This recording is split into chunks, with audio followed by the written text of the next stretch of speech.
Karon gisaulog nato ang ikaupat nga Domingo sa Pasko sa Pagkabanhaw or the fourth Sunday of Easter. Kining fourth Sunday of Easter is also called the Good Shepherd's Sunday or Domingo sa Mayong Magbalantay. Watong tanawon ni siya dinhi sa Ebanghelyo karon, the Good Shepherd is no other than our Lord Himself, Jesus. Og dinhi sa gipahinumdom sa atong tanan that we are the sheep of His flock. Kita tanan nga katawhan, kita ang mga karnero sa panon sa Ginoo. But the question is, how do we relate to the Good Shepherd? Or how does the Good Shepherd relate to us? Importante ni siya kay ang Ebanghelyo nagsulti, si Jesus mismo nagsulti, I know my sheep, and my sheep hear my voice, and they follow me. They follow me. Kabaw mo nga, kung makakita ta sa image sa Good Shepherd, there are two things nga makita nato. In fact, these are the two symbols of a Good Shepherd. First symbol of a Good Shepherd, ang iyang staff, kanang baston niya. Nga naman, kanang Good Shepherd, or kanang magbalantay, gadala man siyang baston. Usay purpose, ana. Well, kaning baston sa Good Shepherd, first of all, is used to protect the sheep. Muna kung tanawon nato kanang baston or staff sa Good Shepherd, pointed na siya at one end. Nga naman pointed na siya. That is not to be used for the sheep. The purpose of that is really to protect the sheep in times of an attack. Remember, there are wild animals trying to attack, to prey on the sheep. For example, na wolves, na lions, these are mga predators nga mo-attack sa sheep. And in that situation, ang purpose kani sa staff o baston sa magbalantay is to protect the sheep. Kanindot kayo, no? To protect the sheep. And sometimes, that is really the duty of a good shepherd, to protect the sheep, even at the expense of his life. Munang ang tinuod nga magbalantay. In fact, the good shepherd kay sa una, during biblical times, very rare nga makainguntang good shepherd. Shepherd ra, walay good. Kay kasagaran ang magbalantay, for example, in times of danger, mudagan, mupalayo, iyang biyaan ang iyang mga karnero. But Jesus is telling us, the good shepherd actually protects the sheep. Mo nang purpose sa staff to protect the sheep. He is there not only to accompany the sheep, but He is there also to protect the sheep from dangers of the attacks from wild animals. Kanindot ning tanawon nato. Kay nga naman, we're going to have this exercise of our rights as citizens, no? Kanang piniliay karong Lunes. Atong pamalandungan kani sa atong pagpili sa atong leader, no? National and local election. Do they have the characteristics of the good shepherd? Na ba atong leader nga pilion in times nga nagkalisod ang katawhan? Makit-an ba na nato sila? Or basing karon lang makit-an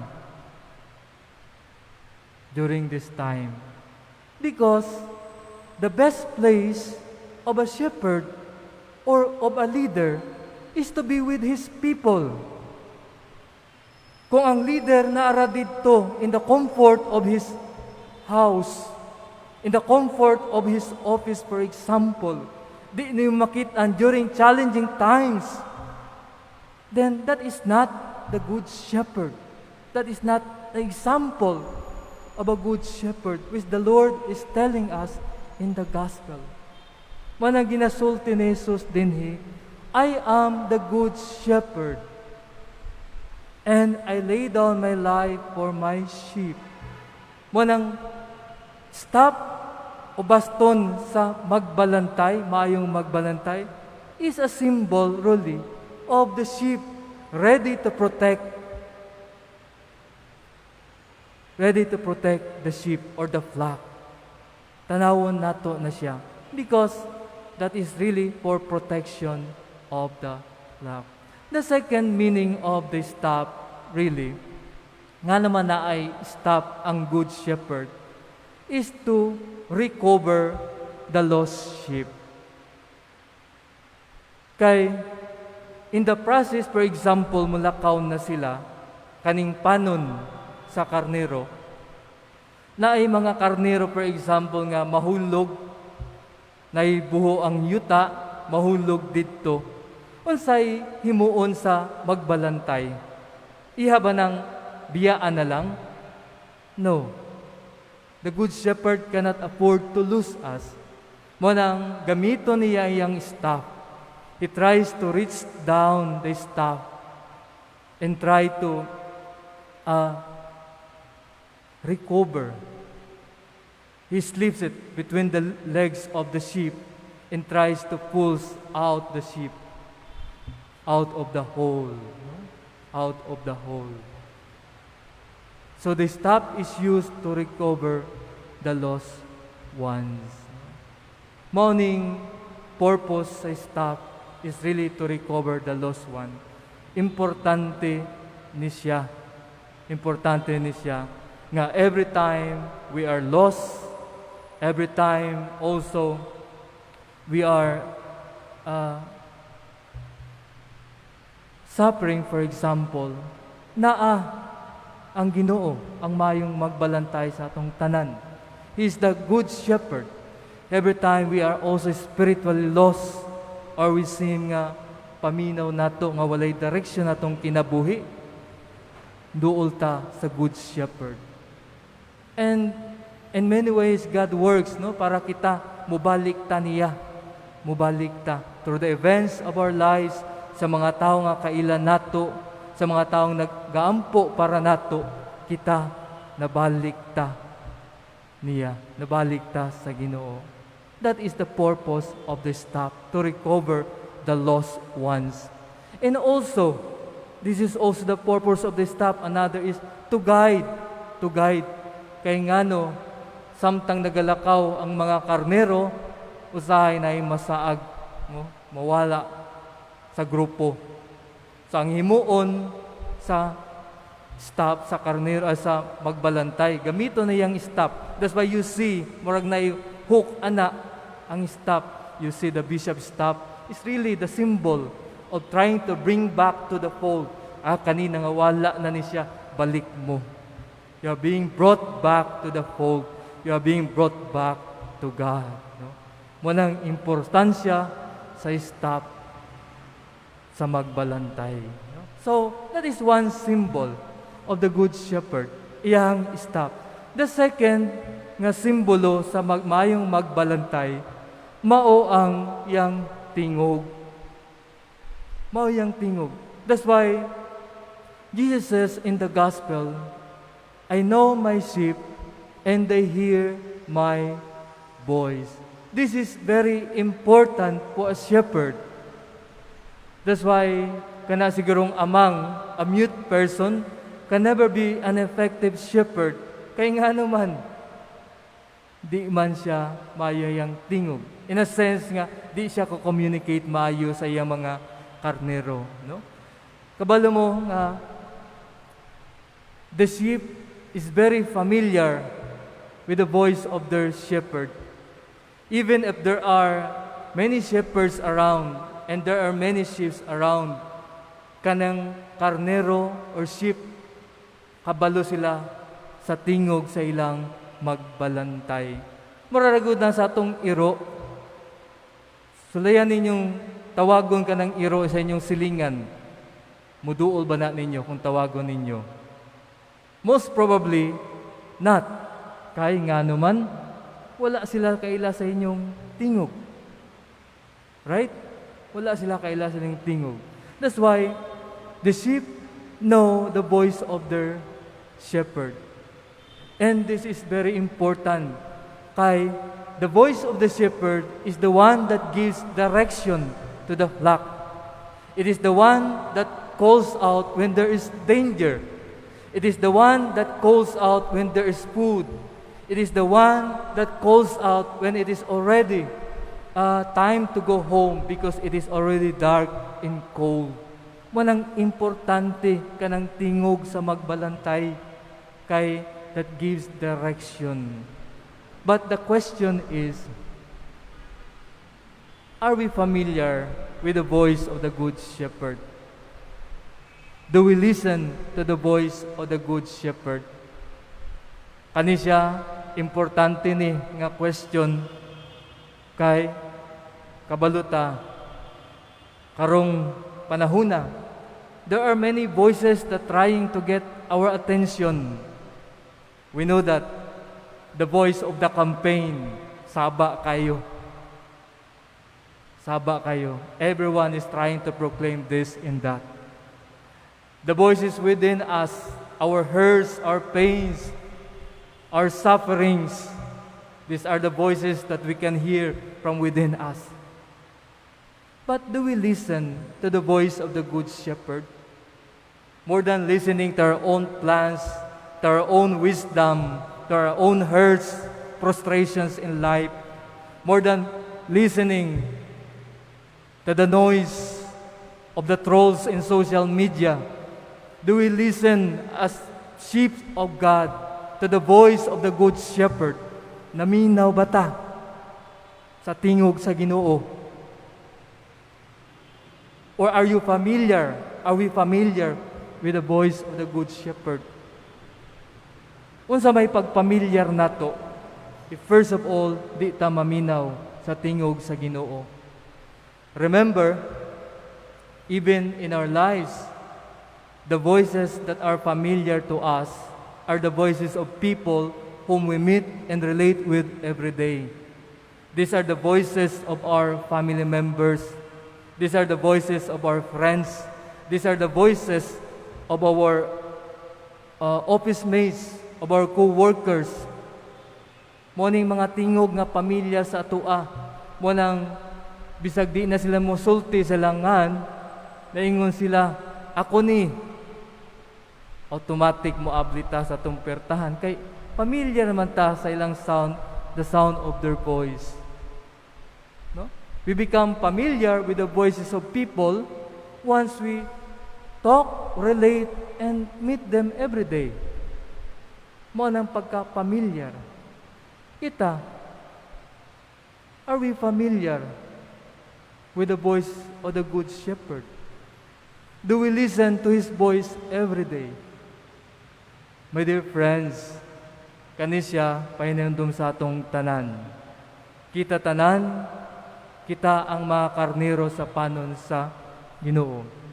But the first duty of every sheep of God is to listen to His voice. To listen to His voice. Mauna, remember, kaning mga apostoles ni Jesus, before they were sent on a mission, unsay gihimo nila? They walked with Jesus. They listened to His preaching. They ate with Jesus. They lived with Jesus. They witnessed His miracles. In other words, they were first in the company of Jesus, trying to assimilate His values, His ways, before they are sent on a mission. So it's not mission immediately. It's about listening to the Lord para kita mahimo sa tang sama parihas sa atong Ginoo. That's why listening to the voice of the Good Shepherd is our first vocation as Christian. No? Kanang maminaw ta sa iyang pulong dinhi sa Santos nga misa. Maminaw ta sa Ginoo sa atong pag-ampo. Mo nang kung tanawon nato before we are able to talk about God, first of all, we should talk to God or allow God to talk to us. In the silence of our hearts, walang purpose sa mga adoration sa Blessed Sacrament. Mabantayan ninyo. Sa may ginahimo din ha, adoration of Blessed Sacrament. Practically, we are just in the presence, beholding the presence of God here in the Blessed Sacrament. But it's not just beholding, but it is allowing God to talk to you. And it is about us listening to the voice of God. Kaya importante ni siya. Di rata maminaw sa atong kagulingon. Many times, our actions is based on listening to our own plans. Wala ta naminaw sa tingog sa Ginoo. Manang in the end, we have not succeeded. O bisag nag-succeed ta, wa ta nalipay. Because it's not really what the Lord wants for us. Importante as the flock of Christ, maminaw ta. To listen to God in our prayers, to listen to God in the events of our lives, to listen to God in our plans, kinanglan na din ha ang Ginoo sa atong plano. To listen to God even when we choose our candidates this Monday. That we are on the side of God.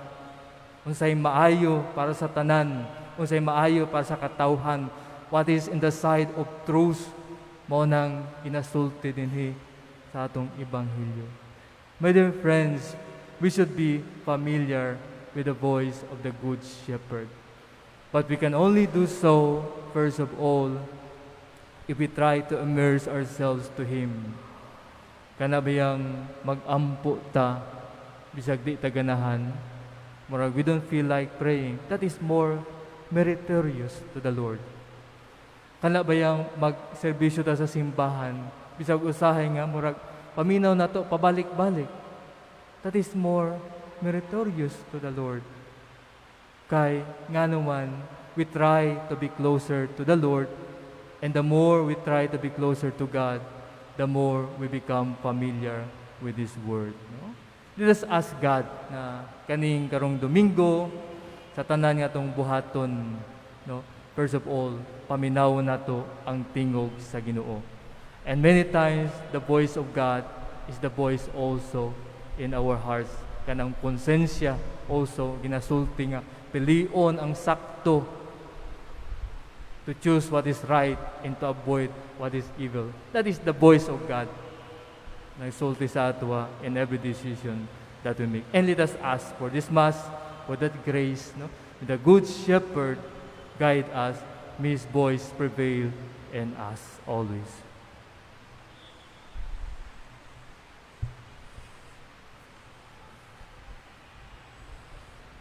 Let us profess our faith.